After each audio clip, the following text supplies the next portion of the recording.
Hi అండి. ఈరోజు Sunday కాబట్టి ఏం చేశానో చూపిస్తాను. ఈరోజు నేను గుడ్లు పులుసు చేశానండి. గుడ్లు పులుసులోకి ఏమేమి కావాలో చెప్తాను. ఆల్రెడీ నేను చేసేసాను, టైం అవుతుంది కాబట్టి. 3 ఉల్లిపాయలు తీసుకొని సన్నగా కట్ చేసుకోవాలి. 4 టమాటా, అవి కూడా సన్నగా కట్ చేసుకోవాలి. కొత్తిమీర, కరివేపాకు ఇవన్నీ కట్ చేసుకొని సైడ్ పెట్టుకోవాలి. ఒక ప్యాన్ పెట్టి 4 స్పూన్లు ఆయిల్, అది వేడయ్యాక ఉల్లిపాయలు వేసుకోవాలి. ఉల్లిపాయలు, జీలకర్ర, కరివేపాకు ఇవి వేసి కొంచెం లైట్గా వేపేసుకోవాలి. సన్నగా కట్ చేసుకున్న టమాటా కూడా అవి కూడా వేసేసి ఒక 2 నిమిషాలు మూత పెట్టేయాలి.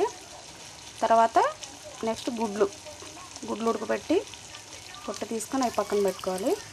కొంతమంది ఆయిల్లో వేపుకుంటారు, లేదా డైరెక్ట్ వేసేసుకోవచ్చు. నేను డైరెక్ట్ వేసేస్తా. అవంతా బాగా వేగిన తర్వాత ఈ గుడ్లు వేసుకోవాలండి, ఉడకబెట్టిన గుడ్లు.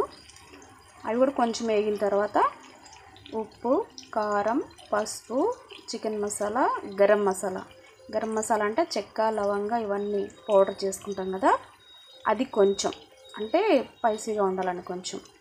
చింతపండు కొంచెం, చింతపండు పులుసు ఆల్రెడీ టమాటా పులుపు ఉంటుంది కాబట్టి కొంచెం గ్రేవీ గురించి చింతపండు పులుసు కొంచెం వేసుకుంటే చాలండి. ఇదంతా ఉడికేటప్పుడు లాస్ట్కి కొంచెం చింతపండు పులుసు వేసి కలిపేసి మూత పెట్టేస్తే 2 నిమిషాలు ఉంటే చాలండి. గుడ్లు పులుసు రెడీ. ఓకేనా? ఓకే అండి, బాయ్.